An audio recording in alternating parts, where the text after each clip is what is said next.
Pushkin.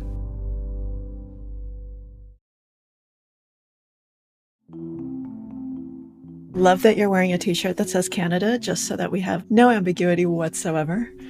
Where are you right now? Are you in Las Vegas? I'm in Vegas right now, yeah. Just got back here 2 days ago. Nice. Very nice.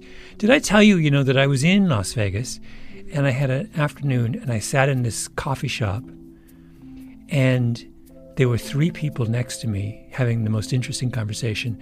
And one of the guys started talking and I realized he was talking about you. Really? Yeah. He was a lawyer of some kind who was a writer, lawyer or something. I don't know. I couldn't figure it out. And I was eavesdropping on a conversation for forever. And it was the most interesting conversation. I love that story. No, you did not tell me. And I have no idea who you're talking about. Allow me to introduce a new voice to this podcast, Maria Konnikova. In basketball, they call people like Maria Swiss Army knives. People who do everything. Maria got a PhD with the famous Walter Mischel, the guy who invented the marshmallow test. She's written a bunch of brilliant New York Times bestsellers. She decided at one point that she was interested in poker, taught herself poker, became a poker champion, made some enormous sum of money. She's the kind of person that random strangers talk about in coffee shops, which is to say, my kind of person.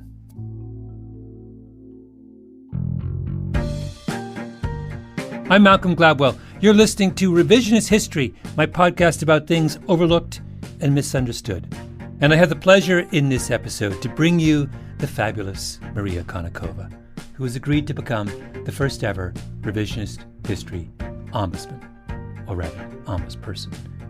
She is joining the show to be the advocate for you, dear listener, to call me on my nonsense, to be a voice of reason, to participate in the kind of whimsical, meandering flights of intellectual fancy that is our trademark here at Pushkin headquarters. So Maria, welcome to Revisionist History. I could think of no one better equipped to speak truth to the power that is Revisionist History. Thanks so much for having me on the show, Malcolm. I'm very excited about this. Maybe you'll change my mind. Maybe I'll change yours. But I think that the conversation is going to be very entertaining no matter what. Wonderful. Let's have at it. I am putty in your hands. Is that correct? Nice putty that's responsive and that talks back. Okay. You're driving this train. All right, perfect. So one of the fascinating episodes of this season of Revisionist History was about the lack of iodine in people's diets and how this was discovered and how it was actually then addressed. And I actually did not know this story at all. It's such a fascinating question. How do we think about these things in the present day? Would we be able to do something like this today? Especially after COVID, after all of these things, add iodine to their salt or their water and see what happens. What do you think the response to something like that would be? Well, it's interesting that there is a line, there's a common line of either complaint or congratulation among scientists where they say that experiment could never be done today. The Stanford's prison experiment could never be done today. Then the Tuskegee syphilis experiment could never be done. There's a whole long list of things. They look at that and they say, and that's because we are much more mindful of people's autonomy, much better about obtaining consent. You totally today could not go to Akron and dose up a bunch of schoolgirls with a ton of iodine. However, my reaction to that argument is always the same, which is, yeah, but we simultaneously conduct consentless experiments on human beings in the present day that are probably way more consequential, and we don't think twice about it. Think about the way we have disrupted the lives of, children over the last 25 years with all of these new technologies. How's that not a massive experiment done without the consent of those who were experimented on? How is the Facebook algorithm, which, shows you only the things that are likely to evoke a deeply emotional response in you. How's that not an experiment? I mean, there's a part of me that just wants to throw up my hands and say, F it. But let's not even bother making these distinctions. Once we've conceded that all these experiments can go on, let's just declare them experiments and let people pick and choose the one they want to be a part of. I think there's something to that, especially because, at least with the iodine, right, there was scientific evidence for the test, right? There was a reason why they did it. There was a huge body of evidence behind this. And the study was run as a study. And so there were scientific controls in place. They actually could gather data. Whereas with a lot of these other things, it becomes a natural experiment, which is obviously messy, has a lot of unintended consequences. And I mean, there are a lot of different questions there. I'm actually curious about flipping it around where you have something like fluoride, right, which is another additive that's put in our water. And last year, I don't know if you were following this, but in a town in Vermont, it turned out that a town official for over a decade had been lowering fluoride levels below the accepted minimums because he thought that it was a government conspiracy, fluoride in your water, bad. And he resigned, and it was a big outrage, and everyone was outraged that their water wasn't being properly fluoridated, that they actually weren't getting the numbers that they needed for dental health, cavities, et cetera. I just did think that it was such an interesting counterpoint because normally it's, don't add anything, right? I don't want anything added that I don't know about. I want natural salt. I want natural water. I don't want you adding anything, big pharma, big government, big, et cetera. And here the town was actually horrified, which I think they should have been.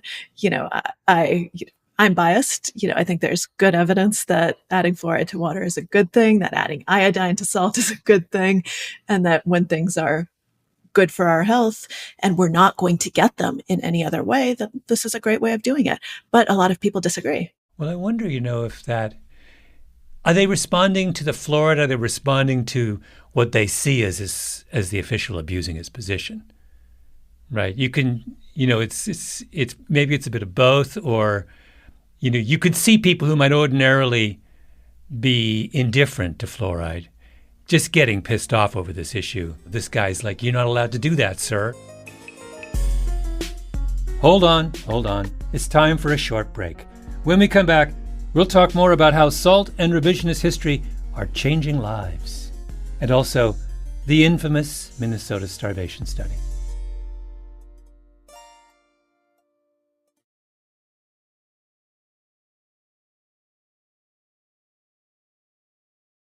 So let's read a letter about someone who I love this letter. I just saw it today, and it is a very positive take on additions to food, and someone who says that, the salt episode actually really changed their life.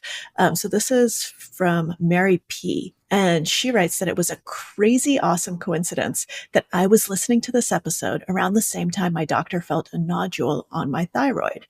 He told me to go get an ultrasound, and my thyroid and nodule both were large enough and suspicious enough that it was recommended automatically that I get a biopsy.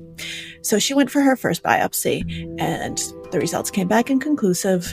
And I'm going to continue reading her letter. They sent another slide for genetic testing.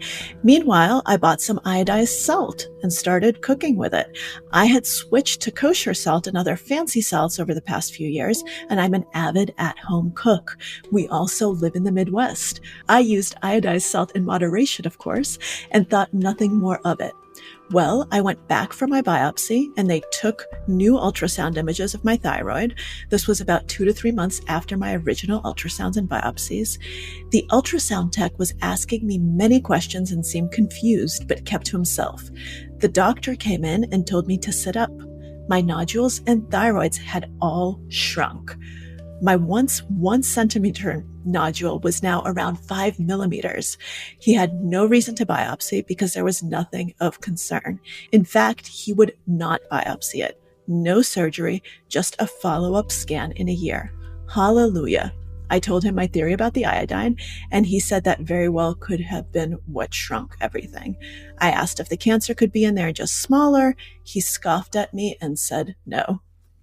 What a great letter, right? Wow. For all of those who doubt the healing power of revisionist history, I present to you this letter. We don't just rile up our listeners, we save lives. This is a resounding endorsement of 8 years of revisionist history. And those types of coincidences are great, right? That you hear something and it actually has such an impact. And that would have been a life-changing thing for her to have no thyroid function, half her thyroid function for the rest of her life. That's a huge thing. Yeah. It's a reminder. This is one of these weird things. Like 100 years ago, what she's describing was commonplace. In fact, this is the little fact in that episode that I can never get over my head is if you went to parts of the world that were iodine deficient, some extraordinarily high percentage of the population had these massive goiters on their neck. And like that was just part of the experience of going to the Swiss Alps, or part of the experience of going to somewhere around the Great Lakes was you'd walk into a small town and, quarter of the people had big grapefruit-sized masses on their necks. It's just so strange. No, it's crazy how little we still know about nutrition, right? Nutrition is complicated. And I think that's one of the reasons why people still have, so many questions, so many issues, why we go back and forth with nutritional advice, because the body's a complex thing, right? It's a complex machine. And it's very difficult oftentimes to know, like, this is the recommendation and it will always be the recommendation. And also, it's hard. This is sort of what brings us to the Minnesota starvation experiment, which I'm sure we're going to talk about. But one of the big impetuses for that is that one of the reasons we know so little about nutrition is that it's impossible to test hypotheses about nutrition, because how do you do it, right? Like if you think about something as simple as, does drinking alcohol harm or help your health? Right? That's a question that's been relevant for as long as human beings have drunk alcohol, so thousands and thousands and thousands of years. We're still arguing about that. And the reason we're still arguing about it is it's virtually impossible to design a study which would satisfactorily answer that question. So there have been studies which say people who drink wine in moderation seem to live long, healthy lives.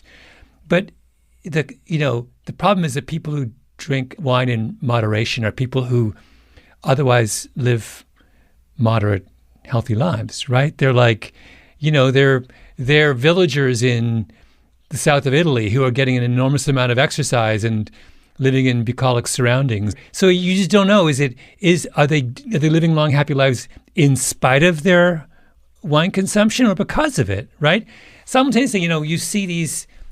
So you can read, it's just incredible to me. I just read the other day, like there's a new line of thinking which says, all alcohol is basically like really bad for you and should be avoided. I saw that, yes. I have no idea what to make of that. Like, I don't even know, how do they reach that conclusion? It's just that idea that we could be in 2023 and still be incapable of answering these questions with any degree of accuracy is fascinating to me. Yeah, it's totally crazy. It's so funny that you mentioned red wine, which is, or alcohol in general. One of the first studies I ever worked on as a journalist who kind of is interested in these questions forever ago was on resveratrol. Oh, yeah. When it first came out, like the data that, oh my God, resveratrol makes you live longer. And everyone was saying, great, drink red wine. It's amazing. Then a few years later, we find out that the quantity of resveratrol you'd need is just so much higher than you would ever get. And it goes back and forth. And I've seen that one question just go in circles for, almost 20 years now, and we just have no idea. Do you remember? Were they giving rats large doses of? Yes. Oh, that was the thing. Exactly. That was exactly it. It was rodents and red wine.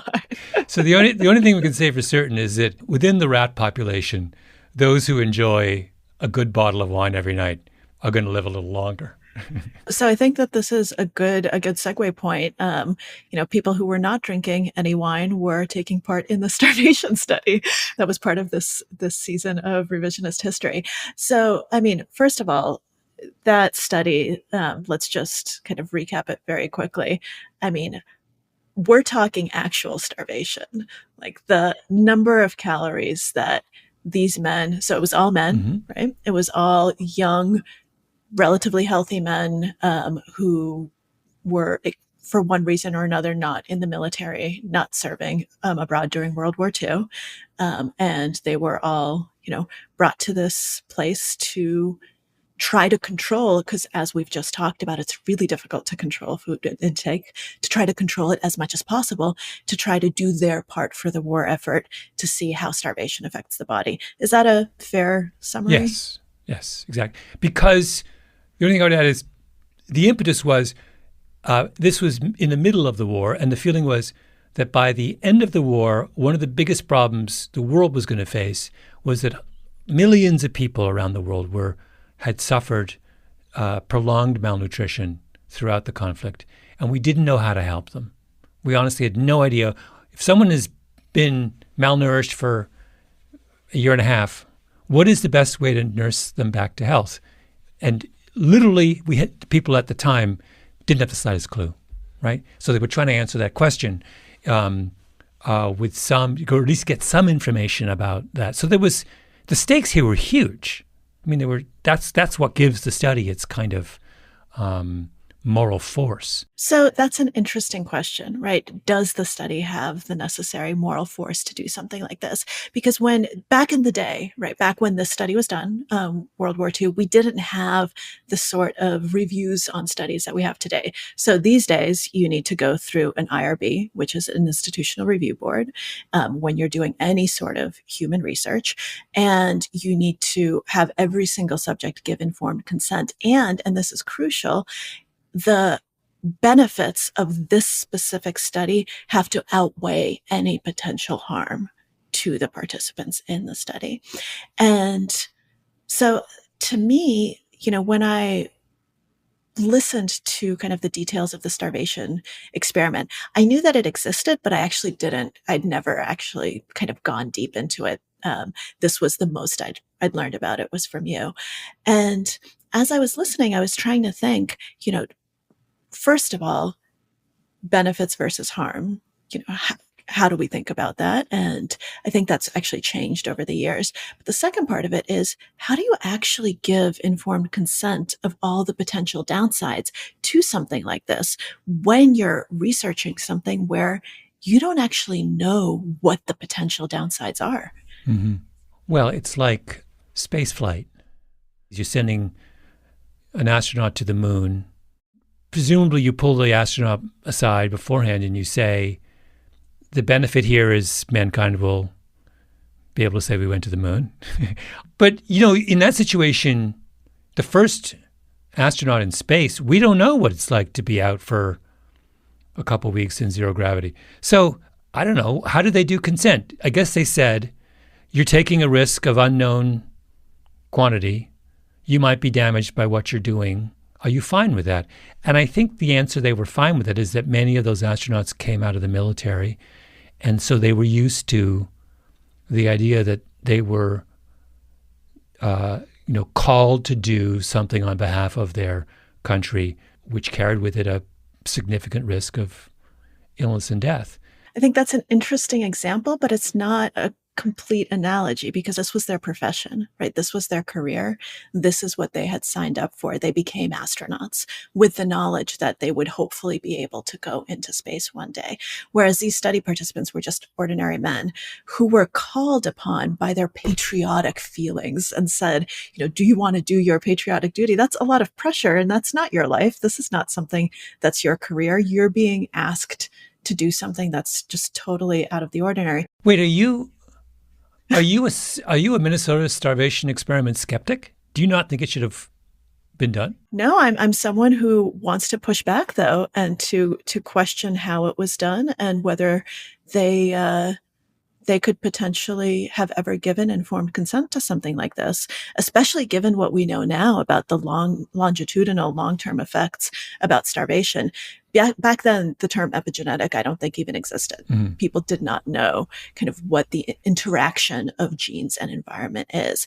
Today, we actually know that starvation has lifelong consequences. They actually change the methylation patterns of your genes, of your genome, and that there's actually, a lot of damage that is going to be done for your entire life. And the funny thing is, a lot of the data, the best data that we have on this, didn't come from the starvation experiment, but actually happened from a natural experiment that came at the exact same time, more or less contemporaneous, which was basically the Dutch hunger winter. This was also during World War II. There was a huge famine in the Netherlands because there was a blockade by the Nazis and thousands of people died. I think something like 20,000 people ended up dying. But at the same time, there were a bunch of women who were pregnant, and doctors were taking all of the measurements that you would normally take during pregnancy, but these women happened to be starving. And then they ended up following the women and the babies for their lives, and actually got an amazing amount of data on what starvation does to the body. In that instance, what does it do? Oh, well, we're still finding out. There are lots of things that end up happening later in life. You're more prone to gain weight because your body is prepared for starvation and has been prepared from in utero. It also ends up, affecting the way that your kids are going to develop. So if you were, I guess, a fetus during this time, then by the time that you're an adult, when you have your own kids, you're actually going to pass a lot of these epigenetic changes further on to them. There are also going to be effects on how you're going to just think and do in life. It turns out that there are labor market effects, hospitalization effects. So, it actually puts you down a notch. But this is, once again, we're talking about the people who were fetuses during this time, which is very different from the starvation study. But it ends up having a lot of downstream effects. And those studies are still being done. So there are, there's a new paper at least once every few years using this cohort, which shows that, there are lots of things that you didn't know you were signing up for if you thought that this was just going to be an easy, I starve myself completely and then I'm all better. And this will never actually follow me throughout life. And it's interesting to me that I think some of our best data comes from a natural experiment as opposed to something where a bunch of men said, okay, starve me and let's see what happens. So imagine that we were doing a version of the Dutch starvation thing involving pregnant women, but it was an experiment, right? All right, magic wand. This is definitely a magic wand. Definitely a magic wand. And what we learned from that is that actually starving people when they're pregnant has unanticipated long-term consequences, not just for the mother but for the child, and would even maybe for the child's children. Child's children. Yeah. Yep, absolutely. So in other words. And we had no idea of this before. So this is a kind of this is a earth-shattering, huge bit of understanding about human beings. Why wouldn't this be an argument? Why wouldn't the magnitude of what we learned from such an experiment be an argument for doing the experiment? Not, right? It's so important that hundreds, thousands, millions more people could be helped from the knowledge gleaned from that experiment than those who were harmed by it. And if the people who signed up for that experiment had at least a kind of reasonable suspicion that what was learned from them putting themselves at risk might help many, many, many, many, many more people, then to my mind that settles it. It's fine. I mean, this is what I was trying to get to in the podcast, is that we're so indifferent to people who have altruistic motives. Where is the altruistic motive data point in the consent algorithm?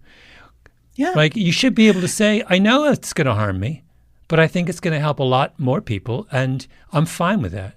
Yeah. So like I said, when you asked me, am I a skeptic of this? I said, I'm not necessarily someone who said this shouldn't have happened. I just think that, there are lots of issues to consider. So yeah, there's definitely an argument to be made that, what we learned from Dutch famine shows that studies like this are incredibly important. But in this particular case, right, I think in the pregnancy case, you're also giving consent for your fetus, right? So it's one of these things where that's, even if you're an altruist, I think that would be a very strange definition of altruism, because you're being altruistic for the world, but not for this one specific human who has no say in this whatsoever. But I would say this, so for much of human history, continuing to the present day, a large percentage of the world's population suffers from prolonged malnutrition, right? Absolutely. So one really important historical question is, what can we do to convince the wealthier parts of the world that this is such an urgent problem that it needs to be addressed immediately, right? Mm-hmm. Wouldn't it make sense to try an extreme experiment of this sort to try and bring the world around? Yeah, I mean, I think that's a very valid point. And you actually had a letter from a listener, Robert A., who asked a question that kind of circles around what we've been talking about. He asks, who is responsible for a system which both restricts voluntary breakthrough research like that conducted by Ansel Keys and the conscientious objectors, and that which fails to take accountability when mistakes are made? So that's, I think, an interesting question, because you do have those two sides of it. So we do have a system that now does restrict that kind of breakthrough research quite often. I mean, when I was in grad school for psychology, and I needed to do an experiment that had deception, I couldn't get it approved. I had to jump through so many hoops. And eventually, with the support of all the senior faculty in the psychology department, it was just this silly thing. It wasn't even a major deception study, but we couldn't tell them that we were studying self-control, right? Because that would actually have defeated the purpose of the entire study. And how many studies are not done because of that? So that's kind of the one side of it. But on the other hand, there's a reason for all of these safeguards, because you have things like the Stanford Prison Experiment, right? You have things like Tuskegee. You have things that really cross the line without informed consent, with deception, with a lack of understanding of what was going to happen. I mean, one nutrition study that was done, I don't know if you remember this one, but it was done in Washington on some young men who were working, around DC at the time. And they agreed to be poisoned. They went to the congressional cafeteria, and their diet was very strictly controlled. And they were just trying to figure out how different food additives work. And some of them got incredibly sick because it turns out that they were eating very toxic amounts of things they should not have been eating. So that was a study gone a bit off the rails when it comes to nutrition. But so you have those two extremes, and how do you weigh that? How do you balance that? How do you, not in retrospect where we can say, okay, this is what we learned from this study and it was really good, but before it happens, how do we think about that? How do we walk that line? Yeah, I will say that there is one area on this where I'm I've been talking so far about how I tend to be pretty laissez-faire about giving researchers the freedom to do things that are a little bit risky. Or there's another area, though, where I'm on the exact opposite side of the fence. And what am I referring to? Patience, Grasshopper. When we come back, more from my conversation with Maria Konnikova.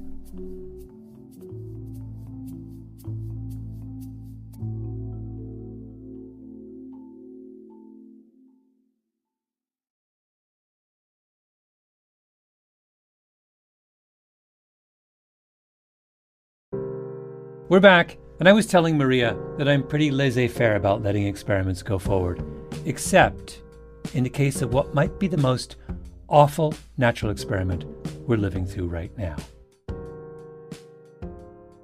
I am incredulous at the idea that thousands of pages of text and hours of argumentation is spent on the ethics of one medical experiment or another. And at the same time, we are, completely indifferent or cavalier about the levels of violence that are present in media every day. There have been moments, every now and again, periodically, there are moments where various interest groups get upset about depictions of violence on television. It was a big deal, I think, in the 70s, for example, and then it sort of went away. And then the people who were complained about this got painted as kind of buffoons or as naifs who are in the middle of nowhere. And, I don't want to give it away, but I had in the course of an episode of I'm doing in this upcoming season where I have these long conversations with trauma surgeons who deal with gunshot wounds.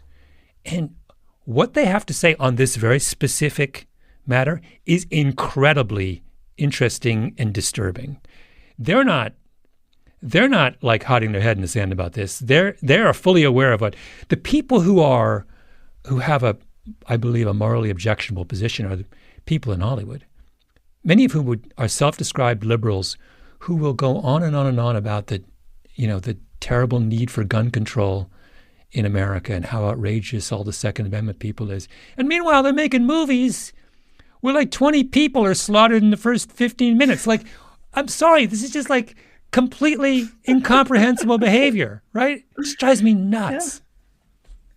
Yeah, no, there's a lot to be said for that. It's like we've never outlived the instinct for public executions, right? Where everyone would come to the town square. That instinct is still alive and well. Yeah. It's an important tangent to go on, and it is kind of related to everything we've been talking about how do you study this? What are the benefits? What are the harms? And there's, so kind of coming full circle back to the starvation experiment, there is one thing that we haven't talked about, which was an important point that one of the listeners brought up. And this is an important point about a lot of the research, not from that day, but that continues to be done to this day, which is how generalizable are the results to the segments of the population that might actually benefit most from it.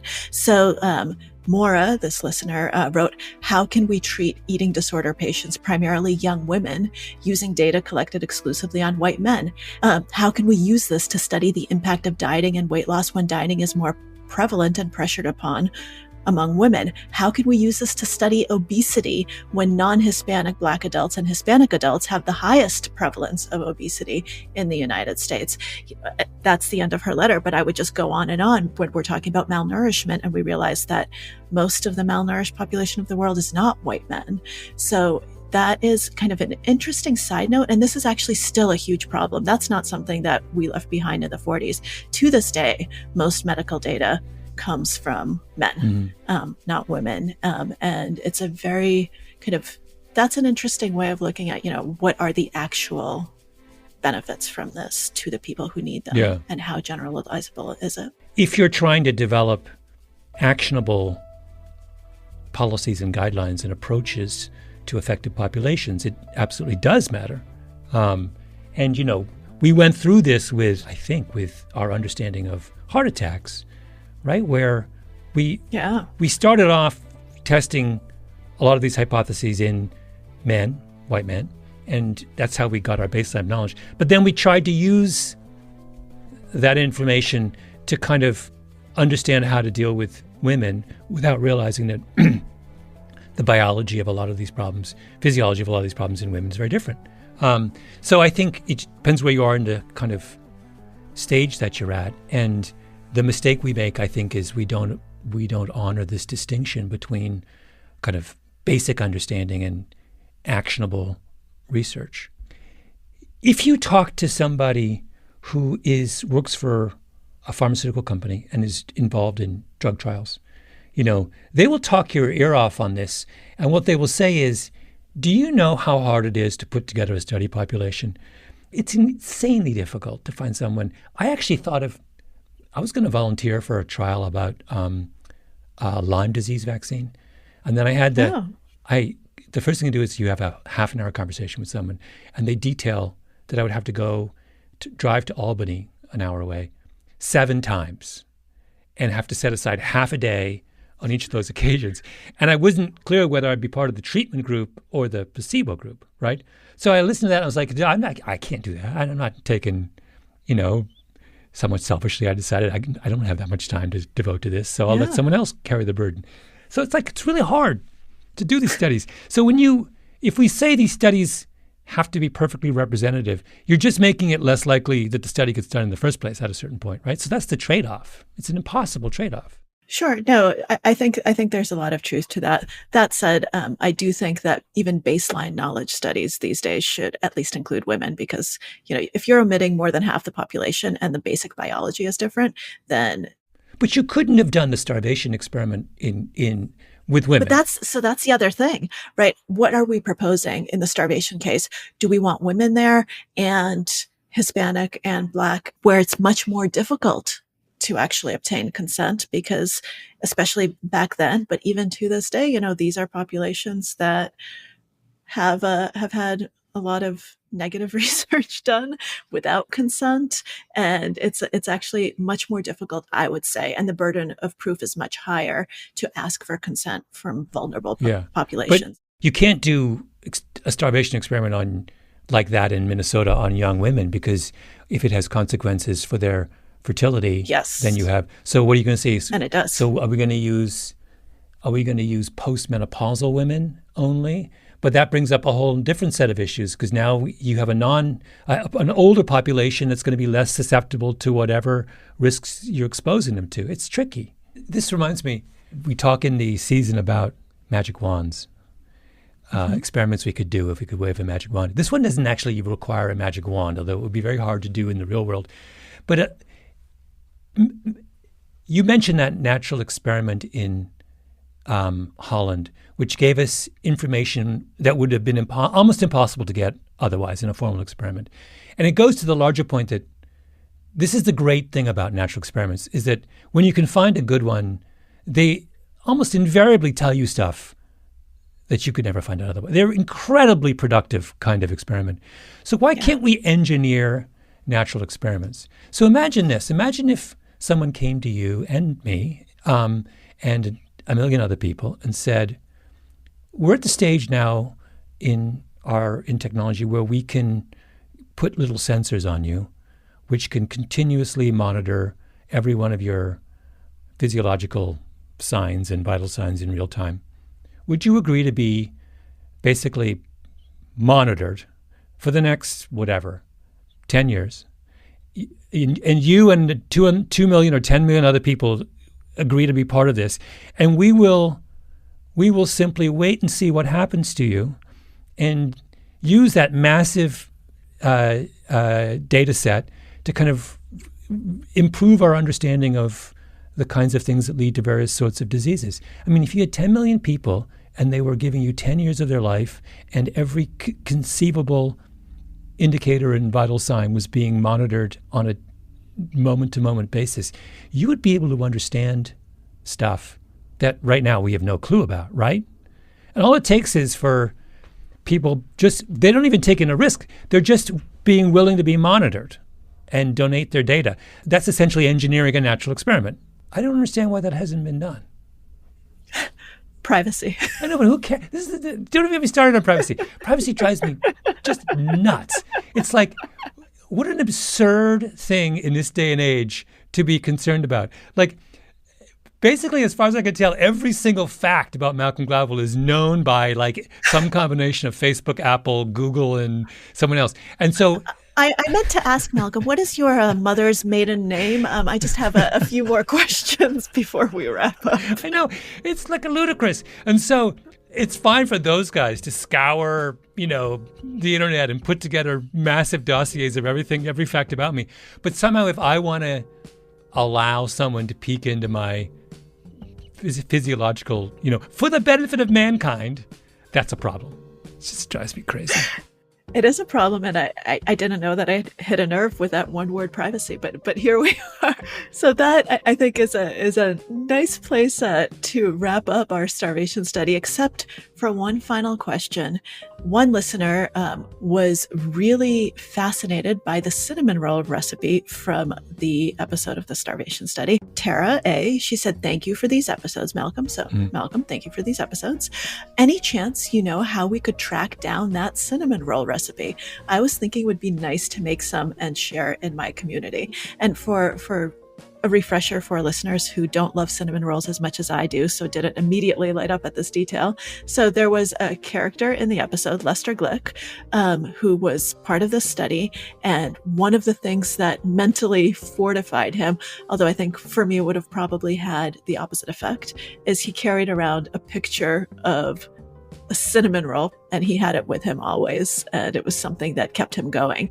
And then later he would, for the rest of his life, he would make them obsessively for family and friends by the dozens. It was one of the defining acts of the rest of his life. Now, I love cinnamon rolls, so I also wanted to track down that recipe. We will post it online, and all those brave souls who want to recreate the famous cinnamon rolls can do that. That was fun. Thank you, Maria. That was really fun. Of course. Thank you. Bye-bye.